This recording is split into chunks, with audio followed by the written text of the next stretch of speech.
Gaul had been squeezed for years, tribute demanded, hostages taken, and Roman law creeping into tribal life. Many Gauls tolerated it because resistance seemed impossible, and daily survival left little room for open revolt. But resentment doesn't vanish. It stores itself in stories, insults, and quiet humiliations. When the moment finally comes, all that stored anger moves at once. Vercingetorix wasn't just a warrior, he had a dangerous idea: unite tribes that usually fought each other. He spoke of freedom, but also of survival, because Rome punished isolation like a predator. He promised not a perfect alliance, but a necessary one. And he understood something Rome feared most: a single Gallic voice. Villages rose, roads became ambush points, and Roman outposts felt suddenly exposed. Riders carried news from valley to valley. The rebellion had begun, and it wasn't stopping at one tribe.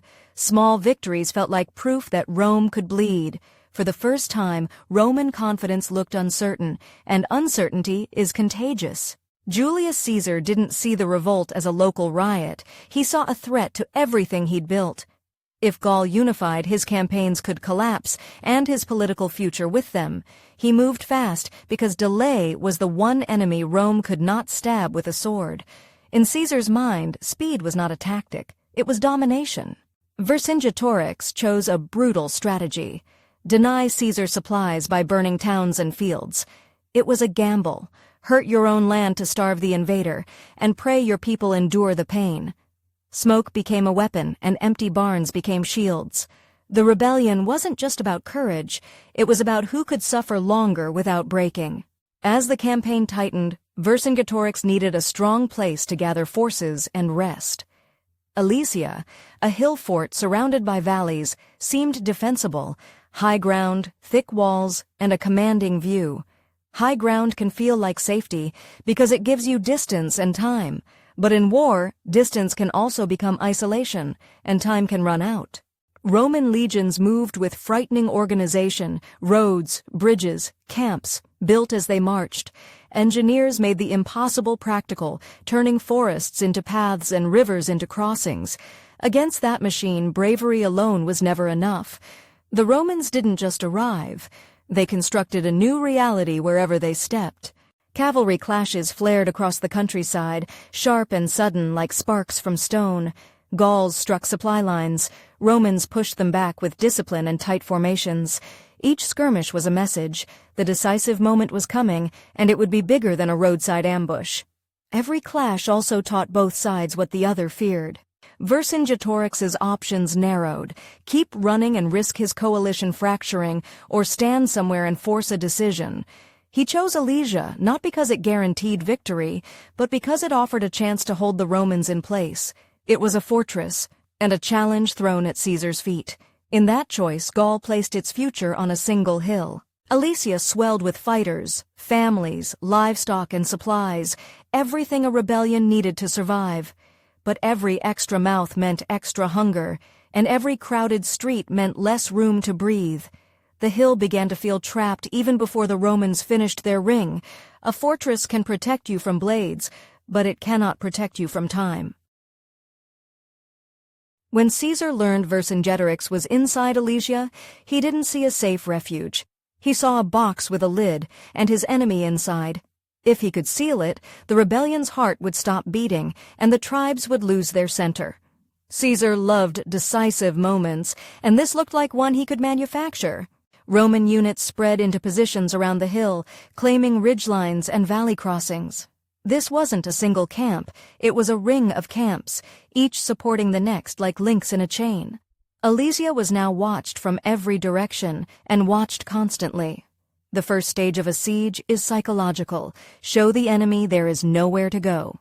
From Alesia's walls, Vercingetorix watched the Romans settle in like builders, not raiders.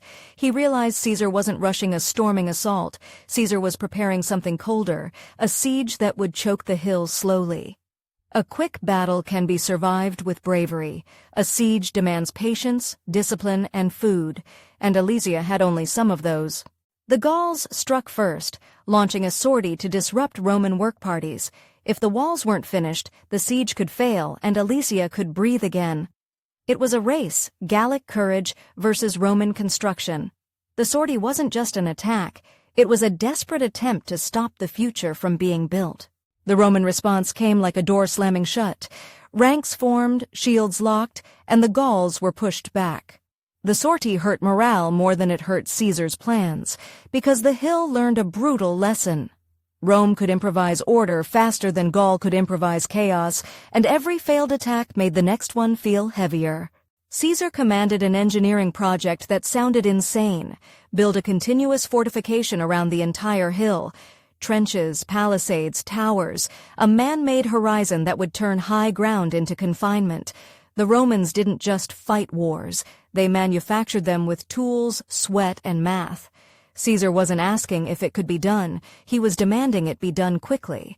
First came trenches, deep, wide, and meant to break charges, then ramparts, then palisades, each layer making the next attack harder. Every day, the wall rose higher, and every night, Roman guards watched for torches and surprise attacks. The work never truly stopped, because the enemy could appear at any moment. Construction became a form of combat endurance. The siege line wasn't a thin fence, it was a network of camps, roads, and posts. Caesar's army built a temporary city of war around Alesia, complete with order, supply lanes, and rapid response routes. The Gauls sat on a hill, surrounded by Roman architecture like a tightening collar. When Rome builds around you, it's not just walls, it's control. Vercingetorix knew the siege could only be broken from outside. He sent cavalry and messengers through gaps in the tightening ring to summon a relief army, because staying alone meant starving alone. Alesia was gambling everything on help arriving in time. Those riders carried more than messages. They carried the rebellion's last breathing space. If they failed, the hill would become a tomb with a view. Caesar didn't need to smash the hill, he needed to outlast it. He tracked food, morale, and time like a banker tracking debts, because in a siege every day is an invoice. If Alesia's stores ran out, courage would become hunger, and hunger would become surrender. In Caesar's mind, the clock was a blade that never dulled. He intended to keep it pressed against the hill's throat. As the Roman line hardened, Alesia's defenders began to feel the walls closing even though they stood on a hill. Movement became limited, options vanished, and every glance over the rampart showed more Roman towers. The fort had become a cage, and cages turn even strong men into restless shadows. The siege wasn't only outside the walls, it was inside their thoughts. Alesia sat high, but it was surrounded by valleys and ridges, perfect for Roman camps and patrols. Caesar used terrain like another legion, placing men where nature already wanted them to stand. Hills, rivers, and slopes became parts of his siege machine. The Gauls had chosen a strong hill, but Caesar had chosen the whole landscape. The Gauls fired arrows and hurled stones to slow construction. Romans answered with shields raised over workers and quick countermarches, protecting labor the way other armies protect kings. Even building a wall became a battlefield, measured in heartbeats and shovel strokes. The Gauls needed one lucky disruption. The Romans needed only to keep building. Watchtowers climbed upward, giving Romans height against the hill. From these platforms, archers and slingers could see sorties forming and respond instantly, turning surprise into a short-lived fantasy. The siege line developed eyes, and eyes create fear. For the defenders, every movement now felt noticed and measured. The circumvallation wasn't just a barrier, it was a fighting position with gates, reserves, and patrol routes. If the Gauls attacked anywhere, Romans could shift quickly along the line, like blood rushing to a wound. Caesar built speed into wood and earth. The wall wasn't a fence, it was a system designed to win time and deny opportunity. Another sortie surged downhill, hoping to break an unfinished section. But Rome anticipated it, and anticipation is the enemy of heroic surprise. The Gauls hit the line like a wave, and the wave broke. Each retreat uphill carried not only fatigue, but the creeping idea that the hill might not save them after all. Caesar walked the works, praising speed, correcting angles, and rewarding efficiency. His confidence was contagious and terrifying because it sounded like certainty when everyone else felt risk. He acted like the wall was already finished, and his men built as if it had to be. In war, belief can be a weapon, especially when the enemy can see it. Inside, leaders counted grain and argued about rationing. Every decision now had a weight measured in days, and every extra handful taken today meant a weaker man tomorrow. The siege had turned politics into arithmetic.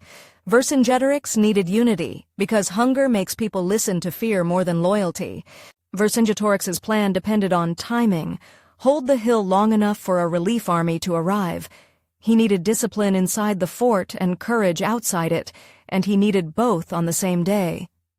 Alesia became a signal fire waiting for an answer, but the longer he waited, the more the hill demanded payment in hunger and doubt. Day by day, the ring looked less like a work site and more like a permanent boundary. Trenches, ramparts, towers, all connected, all disciplined, all guarded. The Romans had caged an army on a mountain, with nothing but tools and time. When the line becomes complete, hope doesn't vanish instantly. It starts leaking away, drop by drop.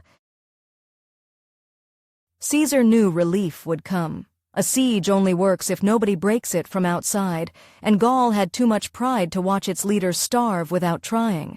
So Caesar planned the next impossible step before the first one even ended. He prepared not just to trap Vercingetorix, but to defeat the rescue as well. The second ring began, fortifications facing away from Alesia to stop a relief army. Now the Romans were between two enemies, the besieged and the rescuers, like a blade balanced on its edge. Caesar built a fortress around his own army and dared the world to break it. It was defensive engineering used aggressively, turning protection into a weapon. Romans now marched continuous circuits, inner watch against sorties, outer watch against relief. The army became a living belt, always moving, always listening, always ready to seal a leak. Any weak point could become a fatal rip. The men weren't just defending walls, they were defending the logic of Caesar's entire gamble. Trenches were dug deep and wide, designed to slow charges and break formations. A running warrior hates a sudden empty space, because speed becomes stumbling in an instant. The trench turned bravery into hesitation, and hesitation into targets. It was a simple truth made lethal by repetition. If attackers can't keep rhythm, they can't keep pressure. The Romans planted concealed obstacles, pits, sharpened stakes, and spiked devices. These weren't meant to win the battle alone. They were meant to steal momentum and create panic. When an attack slows, defenders can focus their strength like a fist. The ground itself became a trap, harmless-looking earth that suddenly bites. Towers now watched both directions, inward and outward. Rome created height where there was none, turning flat ground into a fortress skyline. Alesia's defenders saw they were not just blocked, they were observed, tracked, and predicted. Being watched changes how you fight, because it makes every move feel already answered. Walls don't hold without men. Caesar stationed reserves at key sectors, ready to sprint to breaches, because a wall is only as strong as its fastest reinforcement. In a siege, the army is the mortar that keeps the stones together. The Romans trained for this rhythm, alarm, movement, formation, response, until it became instinct. From the hill, the defenders saw the new wall rising, not against them, but against their hope. The message was brutal. Even rescue would have to fight through Roman wood and earth, step by bloody step. Alesia was now trapped inside a trap, and the horizon itself looked fenced. For a moment, even the wind felt like it belonged to Rome. This plan was daring, bordering on madness. If the relief army smashed the outer ring, Caesar's men could be trapped between two forces and cut apart. Caesar bet everything on Roman discipline, on engineered obstacles, and on his ability to move reserves faster than the enemy could move hope. In war, the boldest plan is often the one that forces the enemy to fight your math instead of their courage. At last, the siegeworks looked complete, a fortress around Alesia and a fortress around the fortress. Rome had built geometry into destiny, circles of control that could turn armies into prisoners. Now the question was simple but terrifying. Would the walls hold against two armies at once? The answer would decide not only a siege, but the future shape of Gaul. Inside Alesia, food became the true enemy. Meals became smaller, then thinner, then symbolic, a handful of grain that felt like an insult. A hungry army can still fight, but hunger eats morale first, then discipline, then unity. Every stomachache became a whisper. Maybe the hill is not enough. Leaders argued, conserve strength or gamble on a breakout. Every option carried risk, and risk multiplied when you had little food and many voices. Vercingetorix had to keep unity inside the fort, because division would finish what Rome started. In a siege, enemies don't just attack your walls, they attack your trust. The Romans intensified patrols, expecting desperation to turn into sudden violence. Guards listened for drums, watched for torches, and tracked movement on the walls like hunters reading tracks. Siege warfare is a war of nerves, and Rome trained nerves into habit. The calm of the Roman line was meant to feel inevitable to anyone watching from the hill. Alesia held not just soldiers but families and refugees. In peacetime, that made the fort strong. In siege, it meant more mouths to feed and more fear spreading through crowded streets. The rebellion's human cost now sat inside the walls, unavoidable. Even the toughest warriors can be shaken by the sound of hungry children behind them. Some argued the non-combatants should be sent out to save supplies for fighters. It was a cruel calculation, and cruelty often hides inside necessary decisions when time runs short. Vercingetorix faced leadership's darkest side, choosing who suffers first. He understood that any decision here would leave a scar no matter how the siege ended. Messages passed, proposals, threats, offers, refusals. But Caesar believed time favored him, and Vercingetorix needed time to survive, so the words never truly met in the middle. Their goals were incompatible. The siege would decide it, not speeches. Negotiation in a siege is often just a different way of testing weakness. Rome's strength wasn't only swords, it was supply. Grain came in, camps remained organized, and morale stayed steady because the system worked even under pressure. Alesia starved while Rome continued to eat, and that contrast is a silent weapon. The longer the siege lasted, the more it proved which side owned the future. The Gauls tried night attacks to burn towers or fill trenches. Sometimes they almost succeeded. A torch here, a shout there, a sudden clash in the dark that made the whole hill hold its breath. But the Roman line was built for alarms and quick response, and Romans ran to danger the way other men run from it. Each failed raid spent energy Alesia could not replace. At last, distant movement hinted that help was coming. Smoke signals and glimpsed banners beyond hills gave Alesia a breath of hope, like air returning to lungs that forgot how to expand. But hope can be as dangerous as hunger when it pushes men into reckless choices. Now the siege wasn't only a waiting game, it was a countdown to collision. Both leaders felt the same pressure. The relief army would arrive, and the siege would transform into a battle on two fronts. Caesar needed the walls to hold. Vercingetorix needed them to break, fast and violently. Alesia was about to explode outward, and the valleys were about to fill with shouting and dust. In a siege, the final battle is often the moment when waiting ends and fate begins moving. Across Gaul, tribes answered the call and gathered into a relief host. This was the rebellion's last great swing: break Caesar's siege or watch everything collapse in slow starvation. They marched not just to rescue Alesia, but to rescue the idea of a free Gaul that could stand together. In their minds, if Caesar could be beaten here, Rome could be beaten anywhere. Roman scouts saw the dust first, then the banners. Caesar's gamble had arrived to test him, not in theory, but in pounding footsteps and war cries carried on wind. Now the double walls weren't an idea, they were the only thing between Rome and disaster. Caesar's face didn't change much, but the entire camp could feel the tension harden. From Alesia, the besieged saw a rescue coming and erupted into noise. Drums, horns, and cheers that bounced off the wooden walls. Morale surged like a tide, lifting tired bodies into readiness. If the relief army hit hard enough, the Romans might crack, and the hill might breathe again.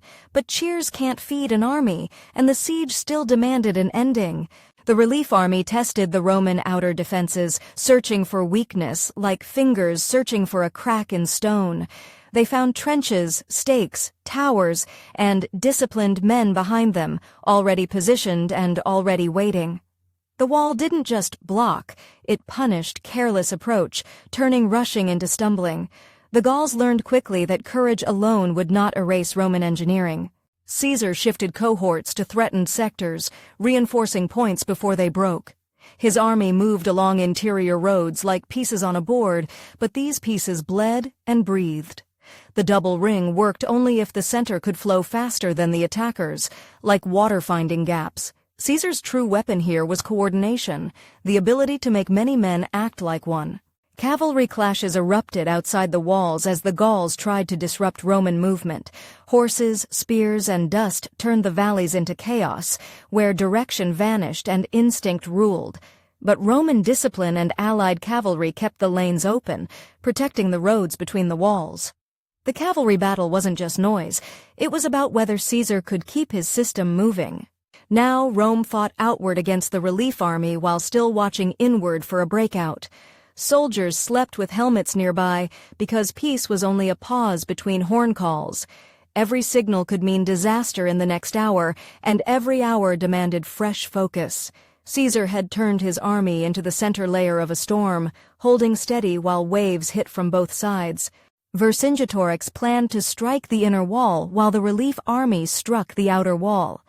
If both attacks landed together, Roman reserves could be overwhelmed, stretched too thin to patch every tier. It was timing or death, because there would be no more food for long waiting. He wasn't asking his men for a brave attempt. He was asking for a synchronized miracle. Caesar reinforced gates, checked towers, and ensured signals could travel fast along the line. Engineers repaired weak spots even under threat, because small weaknesses become big disasters at the worst time. Rome's advantage was not just strength, it was preparedness turned into habit. When the squeeze came, Caesar wanted the walls to respond like muscle memory. A strange calm settled before the biggest assault. Inside Alesia, men whispered prayers and tightened straps, pretending hunger was only a nuisance and not a countdown. In the Roman lines, soldiers stared into darkness, waiting for the moment the world would shout. The double walls sat silent, but silence here was not peace. It was tension holding its breath. The relief army attacked the outer line, and almost at the same time, sorties surged from Alesia. Roman horns blared as defenders ran to positions, boots pounding packed earth between the rings. The siege became a thunderclap from two directions, testing every tower and every patrol road. The plan was simple: overwhelm the Roman system before it could flow. The attackers met trenches and obstacles that forced them to slow, climb, and bunch together. That loss of momentum was fatal, because packed attackers can't swing freely and can't retreat cleanly. Missiles from towers and disciplined lines turned hesitation into retreat. The Roman wall was doing exactly what it was designed to do: steal rhythm, then punish the pause. From the hill, a wave slammed into the inner line, trying to fill trenches and pull down stakes with frantic hands. Romans held steady, rotating fresh men into the worst pressure, refusing to let fatigue become a breach. The inner wall was built to absorb shock, like a shield you can't drop. Each minute the Romans held was a minute Alesia could not afford to spend. Caesar moved to threatened points, visible in his red cloak, turning panic into order. His presence mattered. A commander seen is a wall strengthened because fear retreats when leadership arrives. He didn't just command, he stabilized, choosing where to stand so the enemy could see Rome's confidence. In a crisis, visibility can be as powerful as reinforcements. The coordinated attack didn't break the Romans. It hurt, it tested, it shook the line, but the double walls held like a clenched jaw. The relief army pulled back to plan again, and inside Alesia, hope flickered, not out, but thinner. Every failure made the next attempt more desperate, because time was always marching against the hill. The relief leaders searched for terrain that favored them: a slope, a gap, a section where towers stood farther apart. The Roman line was long. Surely somewhere it could be cracked if enough bodies pressed hard enough. They prepared a heavier, more focused blow, choosing one sector to drown in force. In siege warfare, you don't beat a wall everywhere, you beat it at one point until it breaks. Vercingetorix gathered his remaining strength for another breakout. Food was low, patience lower, and tired eyes now looked to him for certainty he could not fully give. If the next assault failed, there might not be a third, because hunger doesn't negotiate. He needed his men to believe the relief army would strike like thunder, and that their own push would be the lightning that follows. The relief army struck again with greater force, pressing a chosen sector with ladders, bundles, and sheer mass. Inside, Alesia answered with another sortie, and now the Romans were stretched and sprinting between crises. Everyone knew it. This was testing the limit of Roman coordination. If any place would fail, it would fail where pressure concentrated the longest. Roman towers became lethal platforms, stones, javelins, arrows, everything falling into packed attackers trapped by trenches and obstacles. Engineers repaired sections even while fighting raged beside them, because a small repair can save a whole sector. The wall wasn't passive, it fought back with height and preparation. The Gauls weren't just fighting men, they were fighting design. Again the relief army withdrew, battered by obstacles and disciplined counterattacks. Inside Alesia, the sortie returned with fewer cheers and more silence, because each attempt cost strength that hunger could not replace. The walls still stood, and time was running out inside the hill. When even rescue cannot break the ring, hope begins to sound like a lie. Both sides understood the next attack would be decisive. The relief army prepared a massive push, and Vercingetorix prepared a final breakout, because waiting longer meant starving into surrender. Caesar prepared to throw himself into the breach, because if the line broke, Rome could die in the middle of its own walls. The double fortifications now felt less like wood and earth, and more like a judgment waiting to fall. At dawn, the relief army surged forward in its greatest wave. Horns, drums, and shouts rolled across the valleys, and the Roman outer wall became the front line of a battle that would decide Gaul's future. This wasn't probing anymore. It was committing everything at once. If the wall broke now, the entire siege would collapse like a snapped rope. From inside, Vercingetorix launched the breakout to match the relief attack. Romans now fought in two directions at once, exactly as Caesar feared, turning the space between the rings into a corridor of crisis.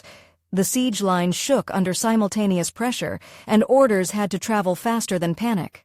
This was the squeeze: trap the Romans in the middle and rip the system apart. At one point, the outer defenses bent dangerously.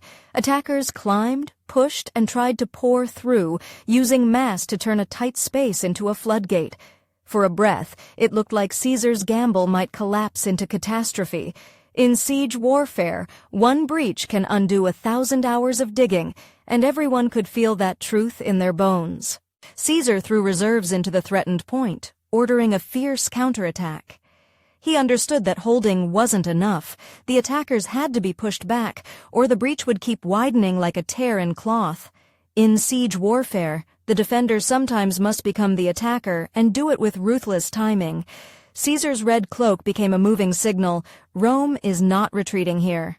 The Roman counterattack slammed into packed attackers trapped by trenches and obstacles. Momentum reversed, and the Gauls who expected a breakthrough suddenly found themselves compressed and pushed backward. When an assault wave loses rhythm, it becomes a crowd, and crowds are defeated one shove at a time. The wall had stolen speed. Now the legions stole hope. The relief army began to fracture as the breakthrough failed. Leaders tried to rally, but the cost was too high, and the wall still stood, unbroken and punishing. Gaul's greatest rescue attempt turned into a retreat, and retreat spreads faster than courage. Once the relief host started pulling away, Alesia's fate hardened into something almost unavoidable. When the relief attack failed, the breakout lost its meaning. The defenders inside were pushed back behind their walls, drained and starving, and now the gate that opened toward freedom felt like it opened toward nothing. The hill that had promised safety now offered only an ending. Vercingetorix could still fight, but fighting without rescue becomes a slow form of surrender. The relief host withdrew into forests and hills, broken by failure. Alesia was left alone again, surrounded by 2 Roman walls and 1 Roman reality that did not bend. Hope had arrived, and then left, like a door opening for 1 second and slamming shut. And now, inside the hill, hunger was waiting with patient certainty. Inside Alesia, leaders faced the truth. No food, no rescue, no path out. Continuing would mean collapse and chaos, the kind of ending that destroys a people as thoroughly as defeat. The rebellion's survival now depended on how the ending was managed, and whether dignity could be preserved when victory was impossible. Even the proudest councils can be silenced by empty grain bins. Vercingetorix decided to surrender himself to spare his people further suffering. It was a leader's final sacrifice, trading his freedom for the lives of those who followed him, and the order that prevents panic from consuming everything. Alesia's rebellion ended not with a shout, but with a step forward. And sometimes, that step is the bravest thing left to do. Vercingetorix emerged and surrendered to Caesar, ending the siege that had pinned armies in place like insects in amber. Caesar accepted because victory in war is not just defeating an enemy, but breaking the future he represents. Alesia became the turning point of Gaul's fate, where engineering and discipline crushed a united rebellion's final chance. The double walls stood behind them like the real conqueror: wood, earth, and relentless Roman will.